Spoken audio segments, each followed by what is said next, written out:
오늘도 귀하고 복된 주일 하나님께서 우리를 이 자리로 인도하여 주셨습니다. 우리 하나님의 은혜가 차고 넘치기를, 또한 말씀의 복을 누리시는 귀한 성도님들이 되어지기를 예수님의 이름으로 축원합니다. 어렸을 때 하셨던 놀이들이 있을 거예요. 그와 같은 놀이 중에 이와 같은 놀이가 있습니다. 우리 집에 왜 왔니 왜 왔니 왜 왔니. 물론 이 놀이에서 부르는 이 노래는 아픈 의미가 담겨 있다고 합니다. 하지만 이와 같은 부분들은 저희가 생각하지 않고요, 어리신 절 학교에서 다녀오면 친구들과 하는 놀이 중에 우리 집에 왜 왔니? 라고 하는 놀이가 있었습니다. 사실 이 놀이는 본 게임이 아닙니다. 무엇을 하기 위한 게임이냐면요, 본 게임을 하기 전에 편가르기를 할 때 하는 놀이였어요. 많은 놀이가 편을 갈라서 하는 놀이들이었기 때문에 단지 가위바위보 아니면 손을 앞으로 뒤로 뒤집어서 앞뒤 그렇게 편을 가를 때도 있었지만, 때로 이렇게 우리 집에 왜 왔니? 이런 놀이를 통하여서 편을 갈랐습니다. 이렇게 편을 가르는 것이 굉장히 중요해요. 왜 그렇습니까? 우리가 어린 시절 했었던 그와 같은 놀이들은 특별히 빠른 달리기와 게임의 감각, 그와 같은 것들을 가지고였어야 이기는 놀이들이 많았기 때문이죠. 내 능력도 중요하지만 중요한 요인 중에 하나가 무엇이었냐면요, 내가 누구 편이 될 것인가, 나와 누가 편이 될 것인가가 굉장히 중요하였습니다. 그날 기분 좋게 이기고 집으로 들어갈 수 있느냐 없느냐가 바로 편을 잘 갈랐는지 안 갈랐는지를 통하여서 정해지기 때문이죠. 그래서 놀이를 하면서도 누구랑 편이 되는가, 그것을 정말 많이 고민했던 것 같습니다. 그런데 이는 비단 놀이를 할 때만 가지는 고민은 아닌 것 같습니다. 누군가 인생을 무엇이라 표현을 했나요? 인생은 선택이다, 그렇게 말한 사람 있죠. 이 선택이라고 하는 그 표현을 다른 말로 한다라고 한다면 누구 편에 설 것인가를 결정하는 것, 그것이 바로 중요하다는 것이죠. 때문에 인생은 누구 편에 설 것인지 그것을 정하는 연속이라 할 수 있겠죠. 인생만 그런가요? 우리의 신앙생활에도 우리는 편에 대한 고민을 해야 합니다. 근데 사실 이 고민은 고민이라 부를 수가 없죠. 우리는 누구 편이 되어야 할까요? 당연하죠. 답이 나오셔야 되는데 답이 안 나오시면 곤란하죠. 누구 편이 되어야 될까요? 네, 하나님 편. 하나님께서 우리 편이 되어 주셔야 할 줄 믿습니다. 또한 우리가 하나님 편이 되어야 할 것입니다. 오늘 말씀인 시편 118편은 개인 감사시 또는 공동체의 감사시로 분류되어집니다. 한마디로 감사시라는 거죠. 그런데 무엇에 대한 감사를 하고 있을까요? 바로 고통 중에 감사하는 시편입니다. 고통 중에 하는 감사, 우리가 익숙한 듯 하지만 전혀 익숙하지 않죠. 우리가 고통 중에 흔히 내놓기 쉬운 감정의 모습들은 어떤 것인가요? 원망이나 불평이 나오기가 쉬울 것입니다.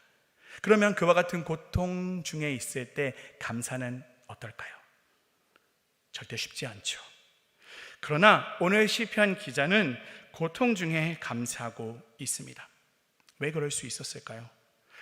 바로 이 시편 기자는 하나님을 신뢰했기 때문입니다. 하나님께서 일하심을 믿고 있었기 때문입니다.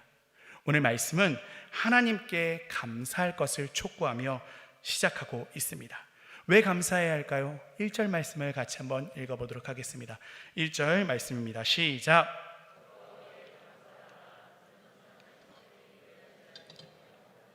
아멘. 선하시고 인자하심이 영원하시다 말씀합니다.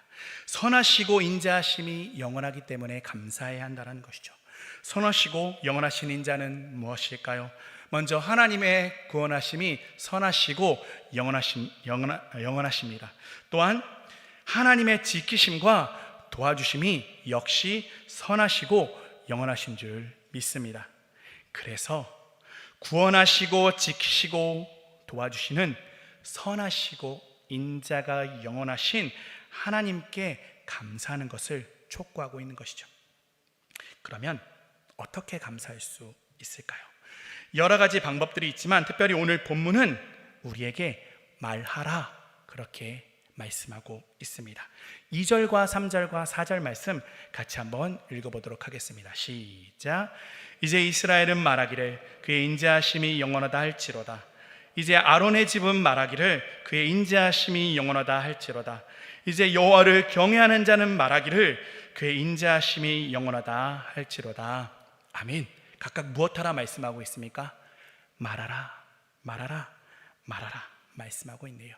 원어적으로 말하라는 이 표현은 말하다, 고백하다라고 하는 표현을 가지고 있습니다. 이는 감사에 대한 고백을 말씀하고 있는 것이죠. 감사의 고백을 통하여 우리가 감사할 수 있음을, 감사해야 함을 말씀하고 있는 것입니다. 사실 하나님은 우리가 고백하지 않아도 우리가 하나님께 감사하고 있는지 아닌지 알고 계십니다. 그렇지만 그렇다고 해서 감사의 고백이 불필요한 것은 아니죠. 오늘 말씀은 분명히 말하라고 감사의 고백, 입술로 감사의 고백을 하나님께 드려야 함을 우리에게 말씀하고 있습니다. 바라기는 늘 하나님 앞에 감사의 고백을 드리시기를 바랍니다. 그러면 누가 감사를 해야 될까요? 오늘 감사를 고백하는 대상은 오늘 2절과 3절과 4절 말씀을 통하여서 드러나는데요, 각각 이스라엘, 아론의 집, 여호와를 경외하는 자라고 말씀을 하고 있네요. 이는 무엇입니까? 바로 예배의 공동체에 대하여 말씀하고 있는 것이죠. 믿음의 공동체에 대하여 말씀하고 있는 것입니다. 이스라엘이라고 하는 좁은 대상으로 시작하지만 그 끝이 무엇으로 끝나고 있습니까? 여호와를 경외하는 자. 할렐루야. 이 자리에 여호와를 경외하시는 분 아마 다 여호와를 경외하시는 줄 믿습니다. 여호와를 경외하는 우리가 바로 하나님께 감사해야 함을 말씀하고 있는 것이죠. 여호와를 경외하는 자라면 누구라도 감사의 고백을 드려야 합니다. 바꿔 말하면 예수님을 믿고 주로 시인하는 모든 믿음의 사람들은 하나님의 선하심과 그 인자의 영원하심을 말해야 하고 감사해야 한다는 것이죠. 감사는 무엇일까요? 감사는 마음이고 감사는 또한 고백입니다. 하루에 몇 번이나 하나님 앞에 감사합니다 라고 고백을 드리십니까? 혹시 한 번도 감사합니다 라고 하는 고백이 없는 날이 있지는 않으신가요? 때때론 감사라고 하는 부분은커녕 원망과 불평으로 내 삶이 채워져 있지는 않습니까? 우리의 삶을 감사로 채울 때 우리의 삶은 기쁨으로 채워지게 될 줄 믿습니다. 범사에 감사하는 것이 누구의 뜻입니까? 우리 아버지 하나님의 뜻임을 믿으시기 바랍니다. 우리는 늘 감사와 함께 하나님의 인자하심에 대하여 이 입술로 고백을 해야 합니다. 고백하는 것은 하나님께 대한 감사를 잊고 은혜를 잊어버릴까 봐 하는 것이 아닙니다. 그렇게 하는 것이 마땅하기 때문이죠. 또한 하나님의 말씀이 우리에게 바로 명령하고 계시기 때문이죠. 우리는 하나님의 인자하심을 자랑하는 데 인색할 필요가 없습니다. 하나님 자랑은 우리의 삶이 되어야 할 줄 믿습니다. 사랑하는 성도 여러분, 감사는 실천입니다. 감사는 하는 것입니다. 우리의 삶 가운데 특별히 많은 성도님들 하나님께 대한 감사가 많이 인색해진 것은 아닌가 생각이 되어집니다. 도무지 그 입술에서 감사의 고백을 찾아보기가 어려운 것 같아요. 저부터 말이죠. 언제 마지막으로 하나님께 감사의 고백을 드려보셨습니까? 오늘이면 참 다행인데 언젠지 기억이 안 나면 참 힘들고 어려운 것이죠. 감사가 없는 신앙은 어떤 신앙입니까? 성숙하지 못한 신앙입니다. 어린아이와 같은 신앙이라는 것이죠. 특별히 아이들에게 감사를 어떻게 합니까? 가르칩니다. 이유가 무엇입니까? 나중에 생색내고 나중에 봉양받으려고 감사를 가르치나요? 아니죠. 마땅하기 때문이고 또한 감사는 배워야 하기 때문입니다. 감사를 배우지 못하면 감사할 수가 없다는 것이죠. 바라고 나기는 감사를 고백하시기 바랍니다.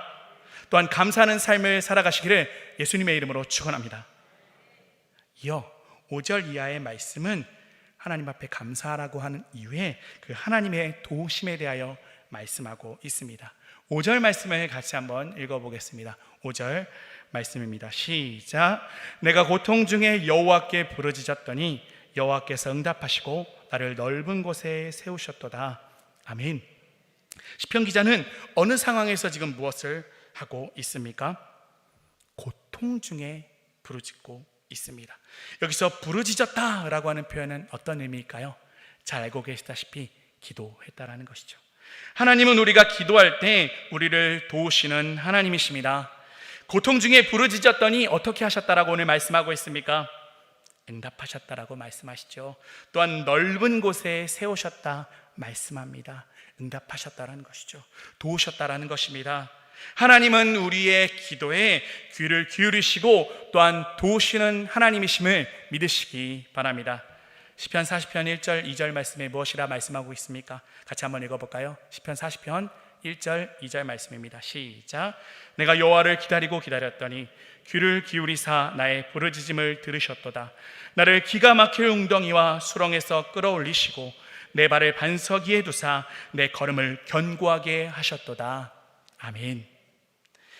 우리는 항상 기도해야 합니다. 아멘. 그런데 우리가 만약에 역경을 맞이하였다라고 한다면 우리는 더 반드시 기도해야 할 것입니다. 예레미야 33장 1절 말씀에 환난 날에 누구 부르라 말씀하십니까? 나를 부르라, 하나님 부르라 말씀하셨던 그 하나님의 말씀 기억하시기 바랍니다. 환난 날에 하나님을 부르는 그와 같은 행동은 염치 없는 행동이 아닙니다. 우리가 하나님 앞에 차릴 염치가 있을까요? 전혀 없죠. 우리가 하나님께 기도할 수 있는 이유가 무엇입니까? 하나님께서 기도하라 하셨기 때문이죠. 또한 오늘 설교의 제목처럼 하나님께서 내 편이 되어주시기 때문입니다. 오늘 본문에 우리의 감사를 받으시고 우리의 기도에 응답하시는 하나님은 어떠한 하나님이 되십니까? 내 편이신 하나님이라 말씀하고 있습니다. 우리 6절과 7절 말씀 같이 한번 읽어보겠습니다. 시작.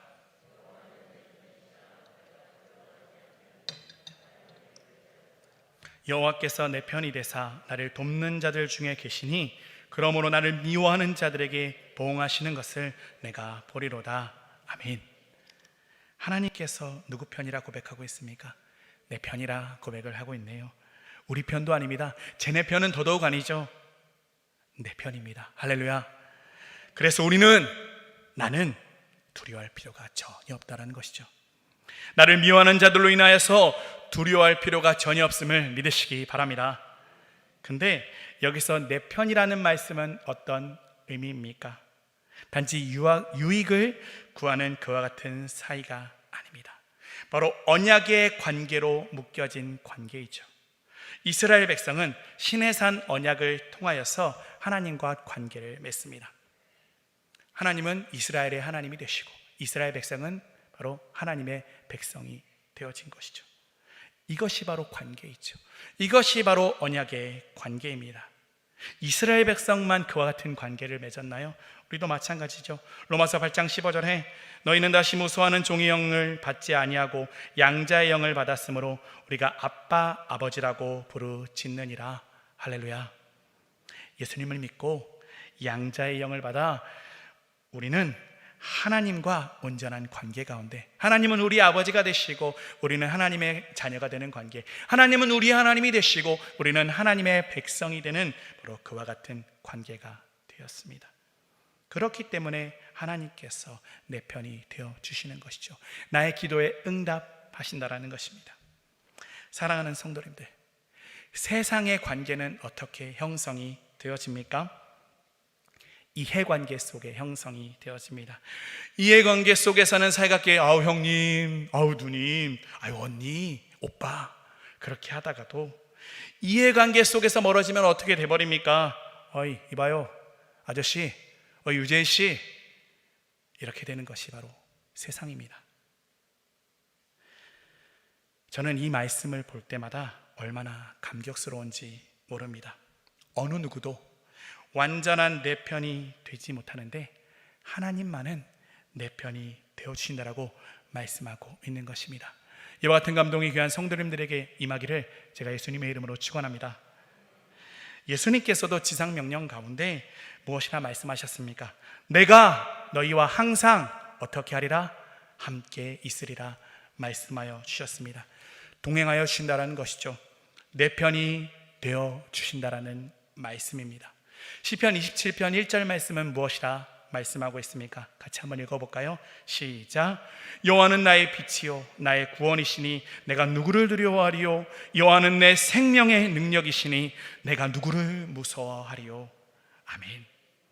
하나님이 내 편이 되어주시니 우리는 아무도 그 어느도 두려워할 필요가 없는 것입니다.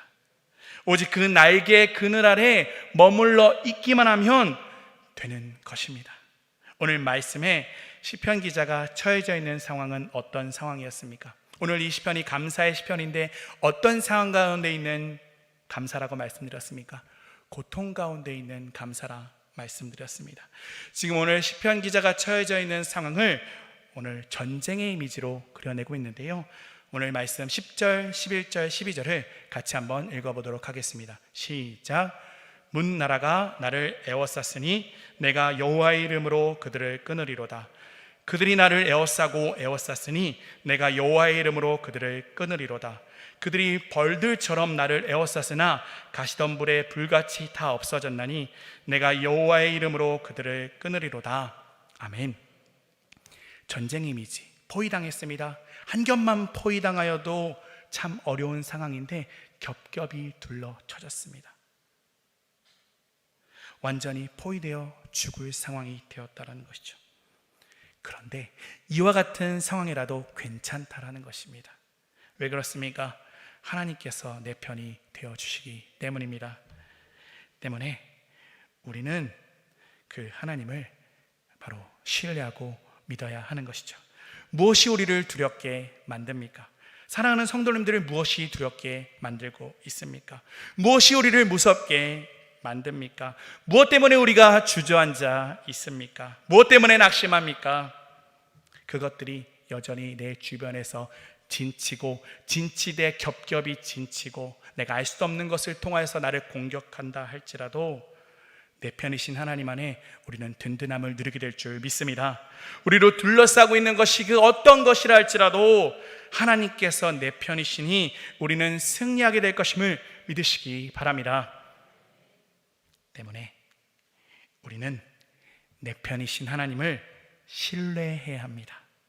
오늘 6절부터 9절까지의 말씀은 하나님과 사람을 비교하고 있습니다. 사실은 비교조차도 할 수 없는 대상들이죠. 세상에 그 어떤 존재가 하나님과 비길 수 있겠습니까? 그렇지만 왜 비교하고 있을까요? 사람 때문입니다. 사람이 어떤 존재입니까?